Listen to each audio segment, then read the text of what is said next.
Differential form पढ़ी है rate of reaction की। ठीक है, आपने क्या है जो रेट अभी स्टडी की थी वो की थी डिफरेंशियल फॉर्म में, dx अपॉन dt। ये कौन सी थी? डिफरेंशियल फॉर्म आपको रेट ऑफ रिएक्शन की दी हुई थी। अब ये कह रहा है कि जो इसके रिजल्ट मिलते हैं, ठीक है, डिफरेंशियल फॉर्म से जो अपने को रिजल्ट मिलेंगे किसके? रेट ऑफ रिएक्शन के, वो क्या होते हैं? लेस एक्यूरेट होते हैं। क्या होते हैं? लेस एक्यूरेट, मतलब पूरे 100% मैच नहीं कर रहे थे। ठीक है, तो उन्होंने बाद में क्या किया, जो उनको डिफरेंशियल फॉर्म मिली उसकी बजाय कौन सी फॉर्म यूज करना शुरू कर दिया? Integrated form. तो अब जो हम पढ़ेंगे, क्या पढ़ेंगे? इंटीग्रेटेड फॉर्म किसकी? रेट ऑफ रिएक्शन की। ठीक है, क्या स्टडी कर रहे हैं? Integrated form of rate of reaction. Clear है? तो देखो, इंटीग्रेटेड फॉर्म के अंदर आपने क्या पढ़ी है? 2 टाइप्स की रेट ऑफ रिएक्शन स्टडी की है। वैसे तो आपने कई टाइप के लिए पढ़ी है, zero order and first order, ये हमारे सिलेबस के अंदर है। ठीक है, इन दोनों के लिए हम क्या स्टडी करेंगे यहाँ पे? Integrated rate equation. समझ में आ गया? एक एक पॉइंट ध्यान से समझना, इनके न्यूमेरिकल डेरिवेशन सारा कुछ आता है एग्जाम में, और आएगा तो हाई वेटेज के साथ आएगा, 3 मार्क्स मिनिमम रहेंगे। समझ में आ गई? तो देखो, अपने को जीरो ऑर्डर रिएक्शन स्टडी करनी है। फर्स्टली हम क्या स्टडी कर रहे हैं? Zero order reaction. आपने पढ़ी है ऑर्डर ऑफ रिएक्शन में, सबसे पहले हम पढ़ रहे हैं जीरो ऑर्डर रिएक्शन। तो जीरो ऑर्डर रिएक्शन कौन सी होती है कि अगर आपको कोई भी रिएक्शन दे रखी है, ए रिएक्टेंट किस में कन्वर्ट हो रहा है? किसी प्रोडक्ट के अंदर कन्वर्ट हो रहा है। समझ में आ गई बात? तो यहाँ पे ये क्या कह रहा है कि जब ये रिएक्टेंट प्रोडक्ट में कन्वर्ट होगा तो जो रेट ऑफ रिएक्शन होगी वो इंडिपेंडेंट रहेगी किसकी? Concentration of the reactant. Reactant की कंसंट्रेशन चाहे कम है, चाहे ज्यादा है, चाहे कितनी भी है, रेट ऑफ रिएक्शन पे कोई भी इफेक्ट नहीं पड़ेगा। उस टाइप की रिएक्शन को हम क्या बोलेंगे?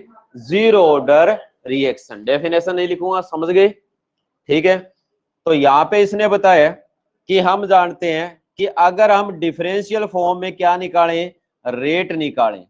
ठीक है, तो हमें पता है कि जो रिएक्टेंट की कंसंट्रेशन होती है, ठीक है, उसमें क्या आएगा? टाइम के साथ चेंज आएगा। किसके रिस्पेक्ट में? टाइम के रिस्पेक्ट में, क्योंकि रेट ऑफ रिएक्शन वही होती है कि change in concentration with respect to time.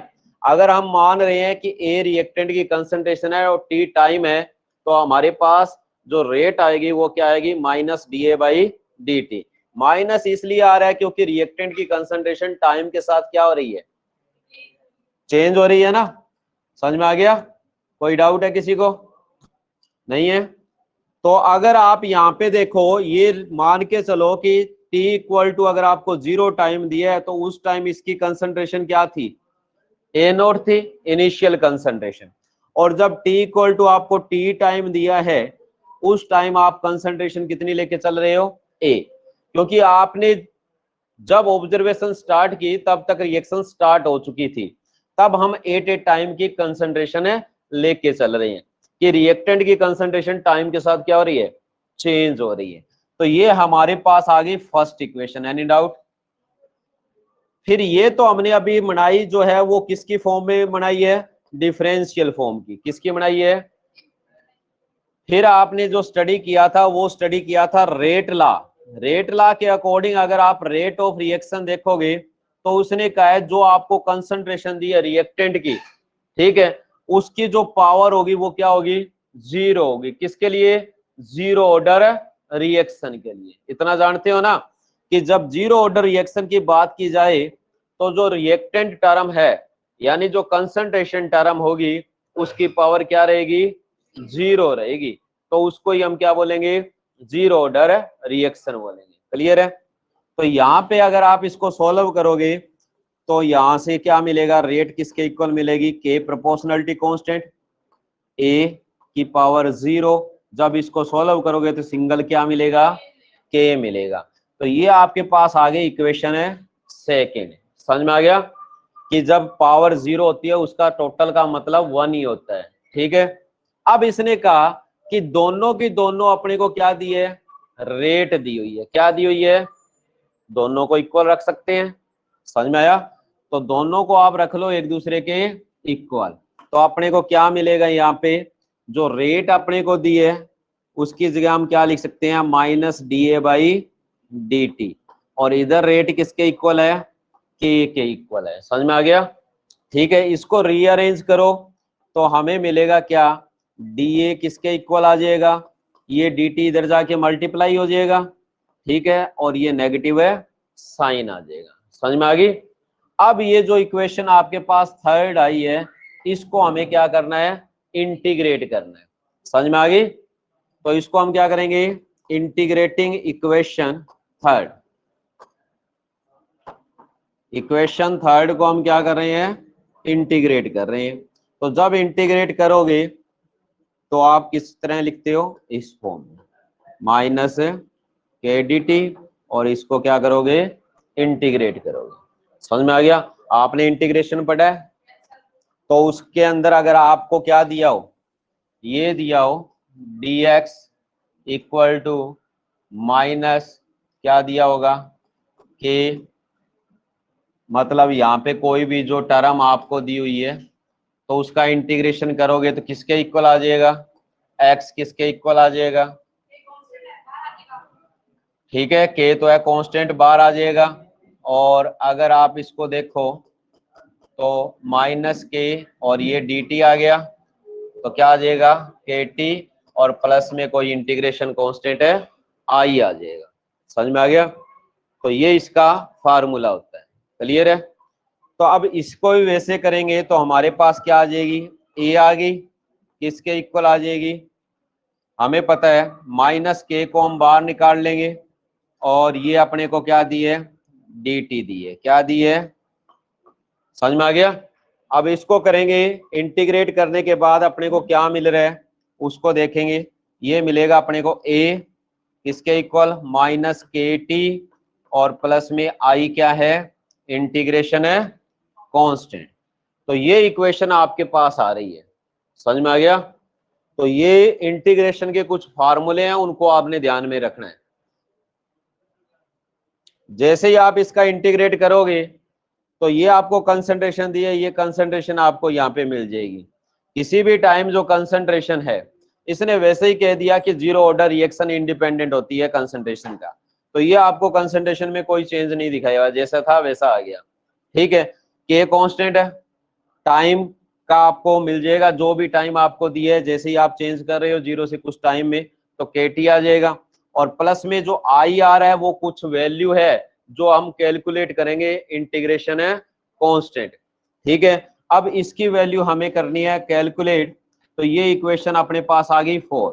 अब आई की वैल्यू अगर आप निकालना चाहते हो तो आपको वो टाइम देखना होगा जिस टाइम आई, मतलब कुछ टाइम नहीं था उस टाइम भी आई रहा होगा, क्योंकि वो क्या है, कुछ वैल्यू है इंटीग्रेशन कांस्टेंट की।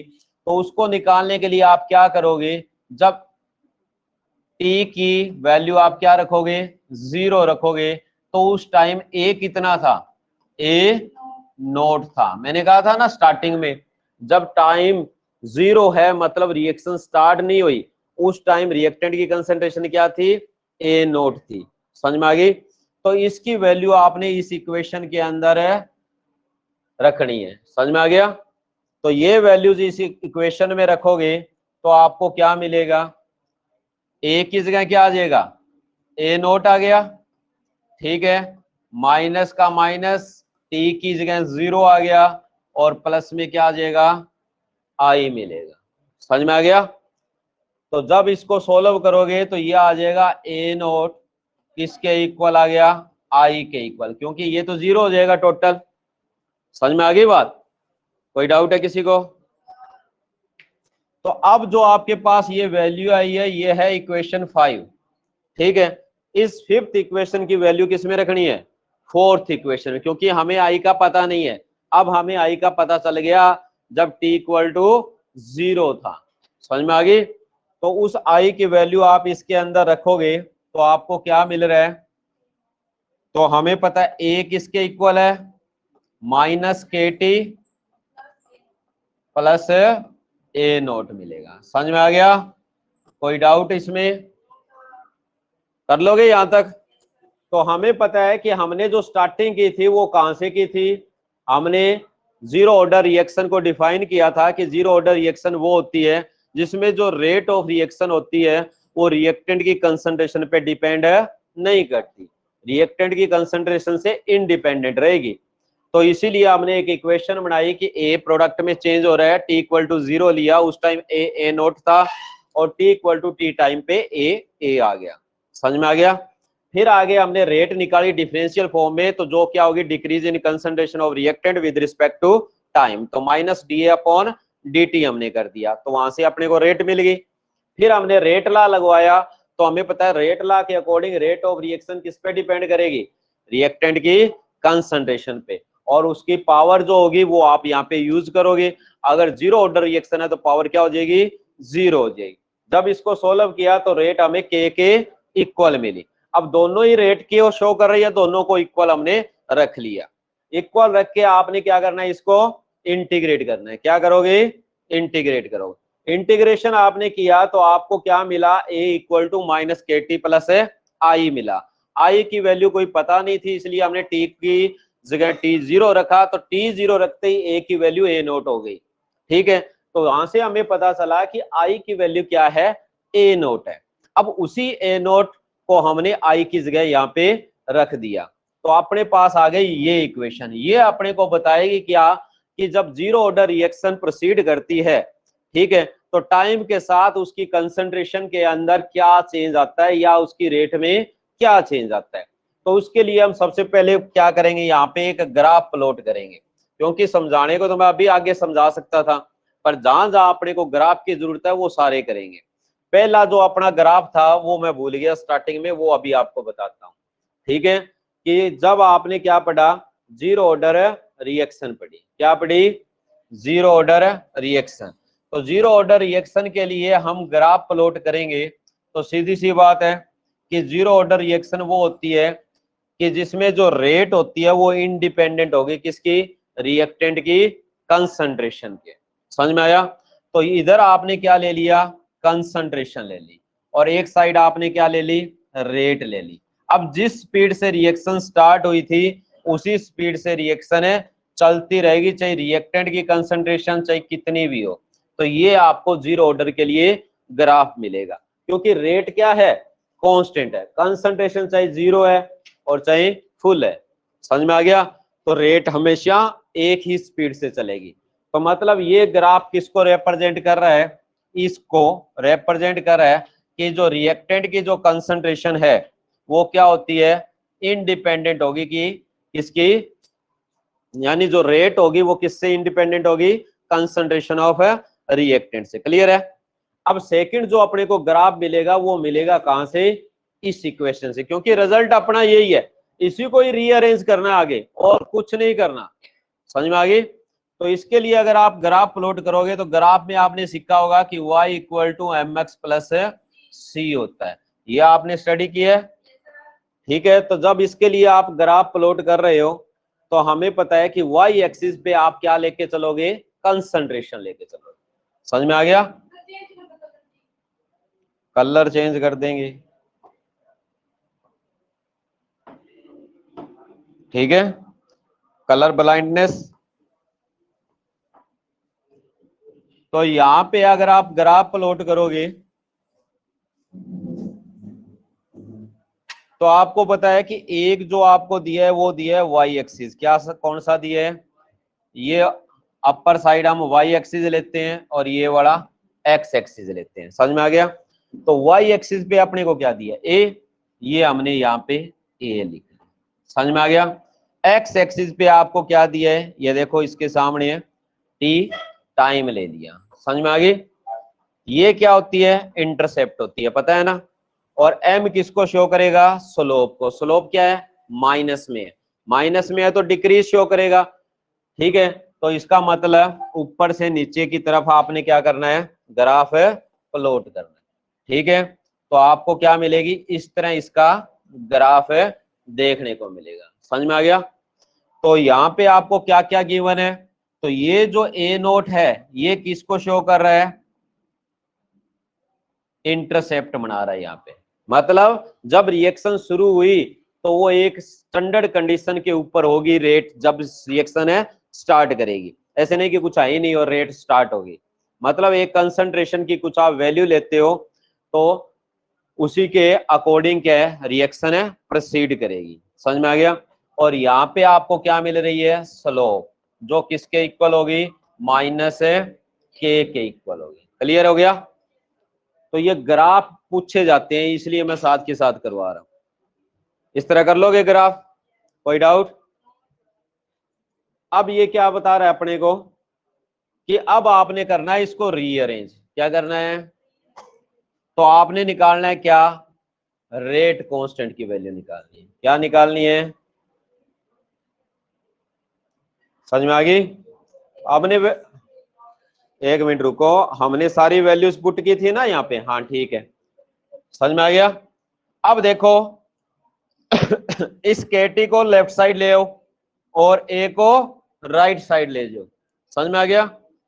आपने क्या करना है, जो आपको केटी राइट साइड दिया है इसको ले आओ लेफ्ट साइड, और जो ए आपको लेफ्ट साइड दिया उसको कहां ले जाओ, राइट साइड। तो रीअरेंज करोगे तो केटी प्लस का हो जाएगा, ए नोट ये जाके इधर है माइनस का हो जाएगा ये। समझ में आ गया। तो के किसके इक्वल आ गया, 1/T, और ये आ जाएगा ए नोट माइनस ए के इक्वल आ जाएगा। तो ये अपना लास्ट रिजल्ट रहेगा किसके लिए, जीरो ऑर्डर रिएक्शन के लिए। समझ में आ गया। कर लोगे इस तरह, क्योंकि आपसे क्या पूछा जाता है, या तो आपसे पूछा जाएगा रेट कांस्टेंट, या आपको चेंज इन कंसंट्रेशन पूछा जाता है, या आपको टाइम पूछा जाता है कि जीरो ऑर्डर रिएक्शन जैसे चल रही है तो उसके अंदर इनमें से आपको कोई एक वैल्यू निकालनी होती है। समझ में आ गया, हो जाएगा ये, कर लोगे। अब देखो नेक्स्ट आगे, अब बोलो किसी को डाउट है तो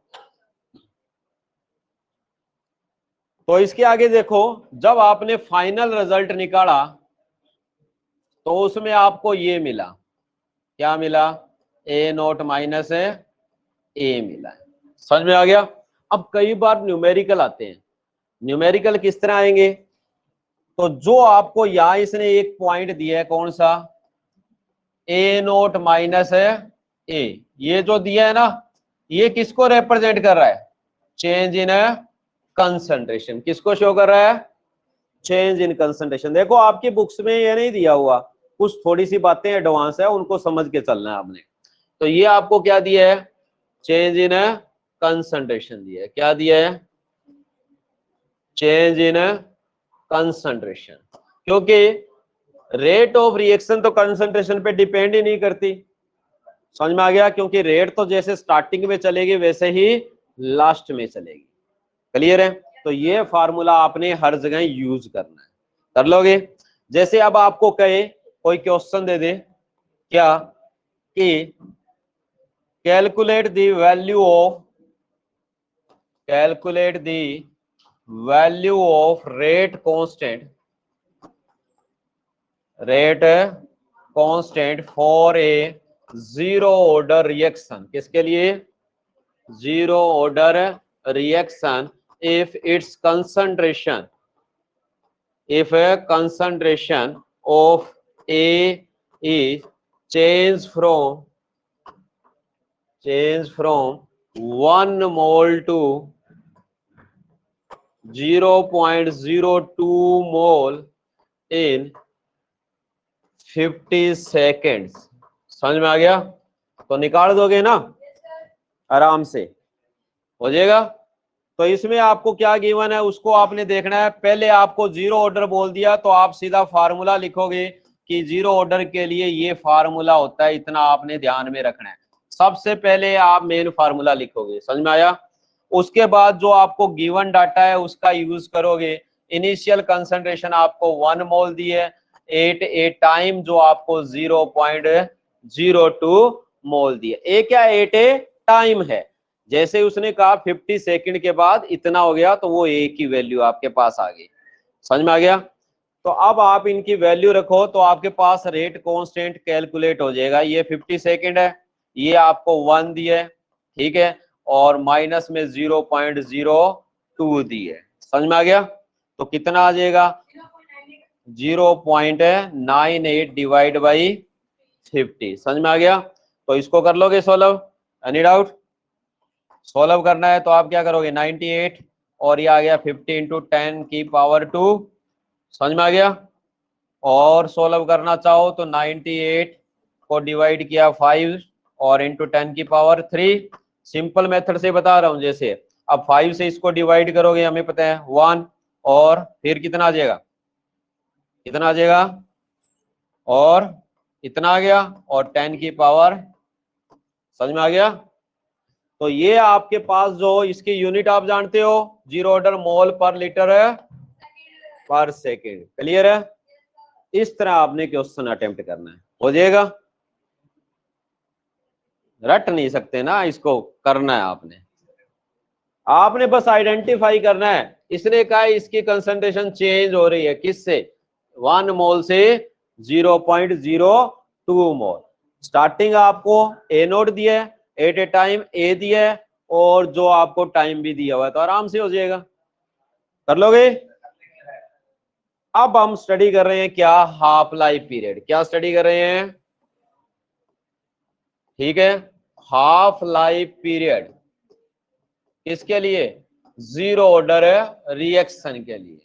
तो हाफ लाइफ पीरियड क्या होता है, इसने कहा है कि जब हाफ ऑफ द रिएक्टेंट क्या हो जाए, रिएक्ट कर जाए। क्या कर जाए, हाफ ऑफ द रिएक्टेंट क्या कर जाए, कंज्यूम हो जाए। क्या हो जाए, खत्म हो जाए, मतलब पूरा रिएक्टेंट आपको दिया था, ठीक है, और जब वो आधा रह जाए, जितना टाइम लगेगा उसको हम क्या बोलेंगे, उसका हाफ लाइफ पीरियड।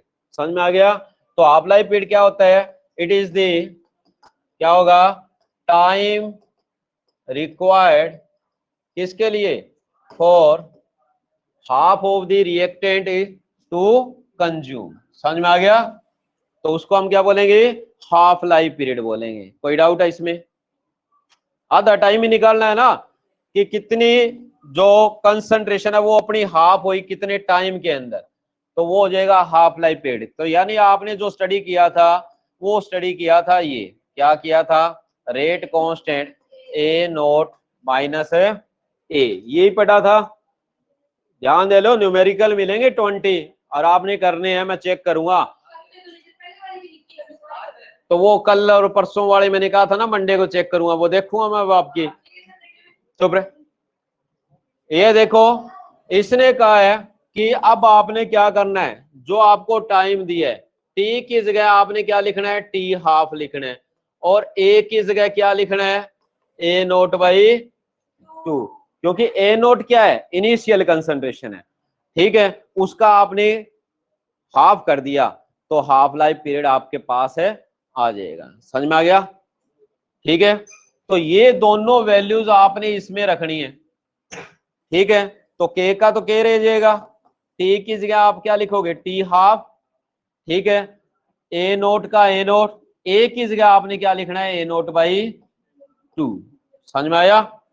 तो इसको सोल्व करोगे तो के किसके इक्वल आ गया, 1 बाई टी हाफ, क्या है, सेट हो जाएगा ना, जैसे चल रहा है मैं वैसे चला रहा हूं, अरेंज ही तो करना है बाद में। इसमें से ये गया, इतना ही बच जाएगा, ए नोट बाई 2 ही बच जाएगा ना, आती है ना जोड़ घटा। तो अब इसको रीअरेंज कर लो, ये आ जाएगा टी हाफ किसके इक्वल आ गया, ए नोट बाई 2 के। समझ में आ गया कि हाफ लाइफ पीरियड आपने निकालना है 0 ऑर्डर रिएक्शन का, तो किस तरह निकलेगा, ठीक है।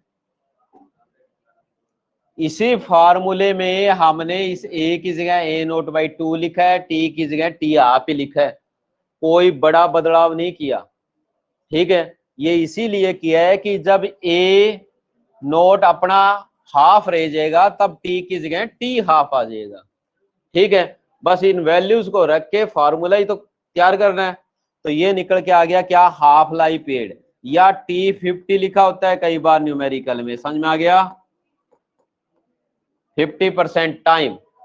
ठीक है, कर लोगे? तो अब आपको क्वेश्चन मिलेगा इस तरह,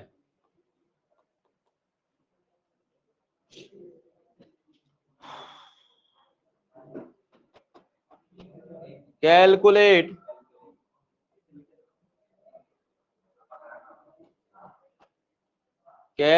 द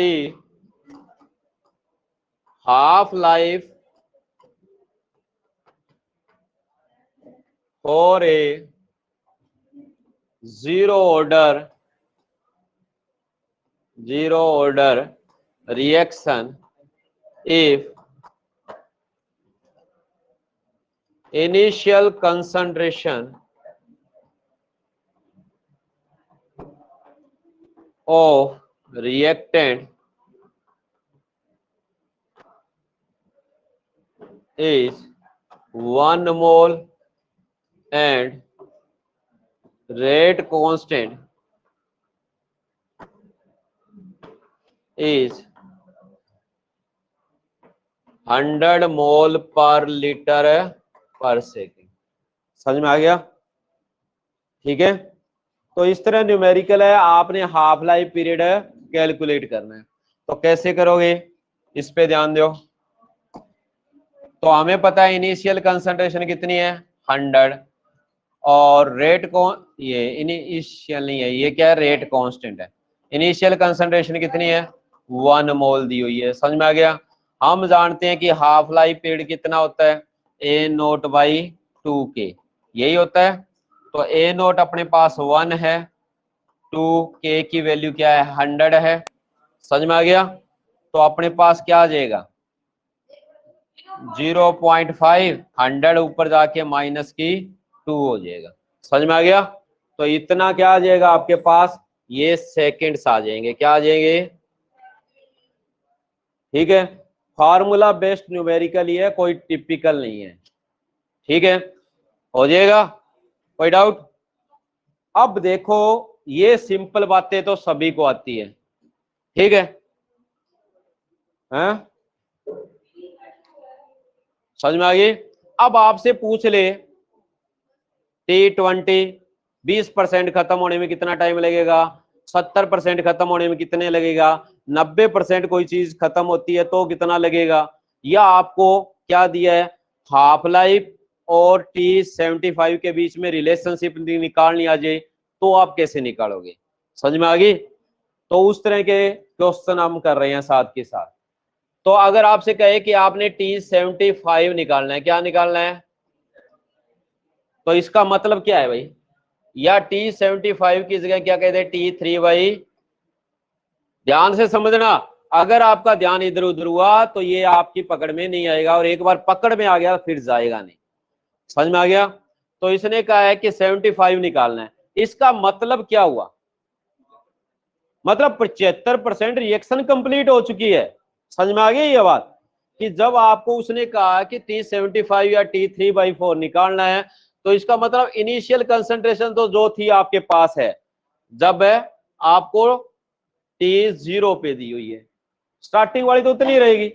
जब इसने क्या कहा कि जब टाइम T75 75% कंप्लीट हो गई, तो उस टाइम कितना रहा होगा, कितना रहा होगा, 25% रहा होगा।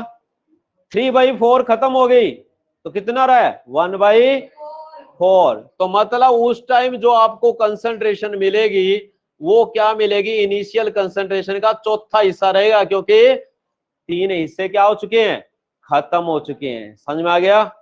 कोई डाउट? ऐसे नहीं आ रहा समझ में, तो आप इसको इस तरह कर सकते हो, ये तो आपके पास है, नहीं तो आप T75 खत्म हो गया तो A0 कितना रहा है, 25% रहा है। कितना रहा है, परसेंट को 25/100 लिख सकते हैं ना, 25% है। ठीक है, जो आपको अच्छा लगे उसको अप्लाई करो।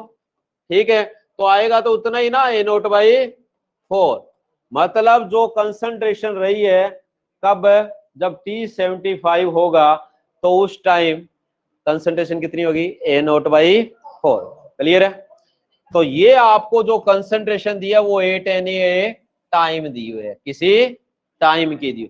फार्मूला वही है सेम, कौन सा, जो आपने स्टडी किया था कि K किसके इक्वल होता है, हमें पता है किसके इक्वल होता है, 1/T A0 माइनस है A के इक्वल होता है। समझ में आ गया? हमें T निकालना है तो हम T को इधर रख लें, K को पहले नीचे ले आए ताकि कंफ्यूजन ना हो। समझ में आ गया? अब T की जगह आपने क्या लिखना है, समझ में आ गया? तो हमने T की जगह वैल्यू क्या रखोगे, T75 या 3/4। ठीक है, 1/K का K, A0 कितनी है, सेम ही है। 8 टाइम कितना बचा था, A0/, समझ में आ गया कि जब 75% रिएक्शन कंप्लीट हुई तो A कितना आ रहा था, चौथा हिस्सा बचा था। ठीक है, तो इसको सॉल्व करोगे तो 3/4 आ जाएगा। क्या आ जाएगा, कई बुद्धू है, अलग अलग समझाना पड़ेगा। 3 का सॉल्व करके दिखाओ। अरे कई दुश्मन होते हैं ना, ये आया कैसे, अरे मैं जानता हूं। तो इसको सोलह लिखेंगे ना करके तो ये आ जाएगा। कोई डाउट है किसी को? अगर जीरो ऑर्डर के लिए आपको T75 निकालना है तो कैसे आएगा, इतना आएगा। समझ में आ गया? कर लोगे? और T50 आपने पढ़ा था, कितना था, T50 पढ़ा था ना, कितना होता है T50? T50 होता है कितना, A0/2K होता है ना। अब दोनों में से एक दिया हो आपको एग्जाम में, आपसे दूसरा पूछ ले तो आपको आना चाहिए ना। तो इन दोनों का आप क्या बनाओ, रिलेशनशिप बना सकते हो। बड़े वाले को छोटे से डिवाइड कर दो। ठीक है, ये मान लो आपके पास इक्वेशन फर्स्ट और ये सेकंड को फर्स्ट से डिवाइड कर दो। समझ में आया? तो सेकंड को फर्स्ट से डिवाइड करो, क्या मिलेगा, dividing equation second by first. समझ में आया? तो सेकंड क्या है, T75 और इसको डिवाइड कर दिया किससे, T50 से।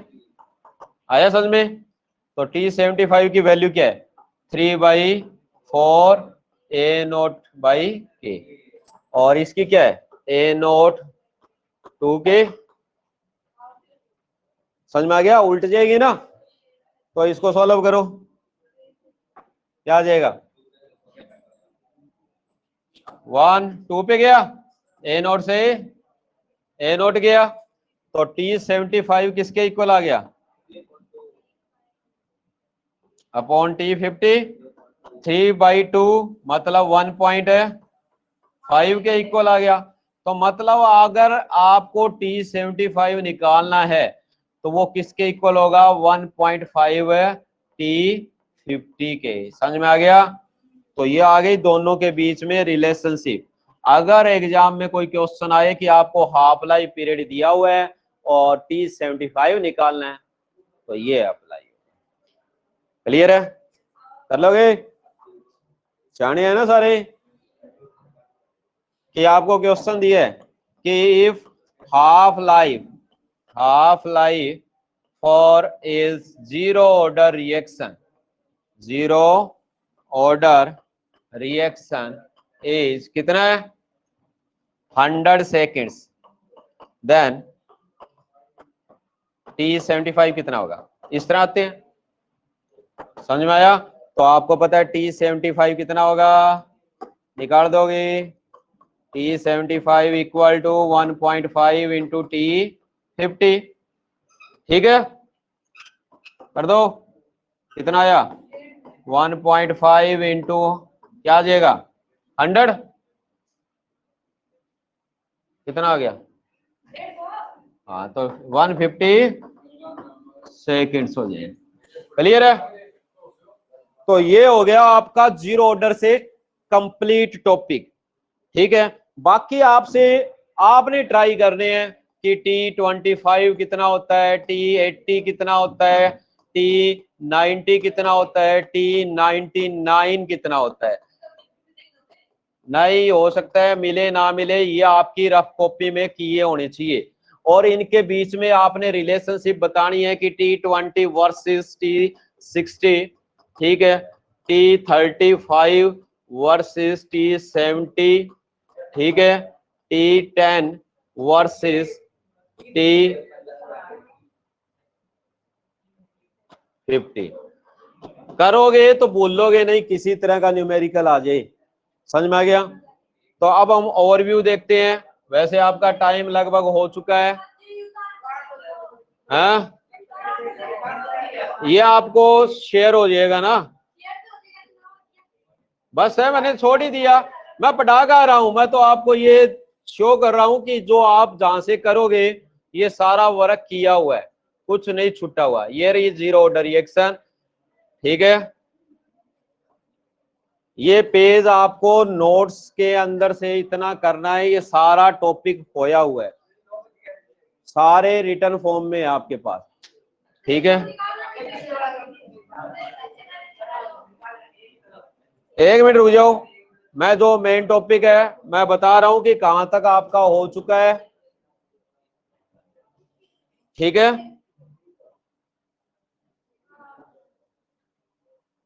ये फर्स्ट ऑर्डर की आ गई ना, ये हमें नहीं करनी।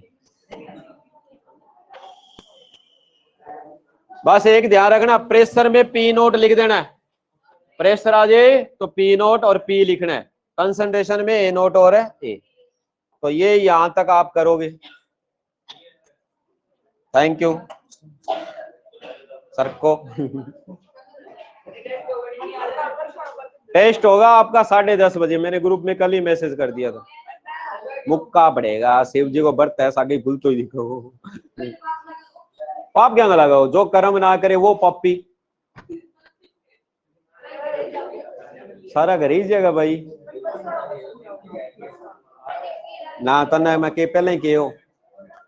आरजू की मैं छुट्टी कर दी आज, घरे जाके बांध के ये मैं थारी छोरी घरे रखो, सीधी बात है।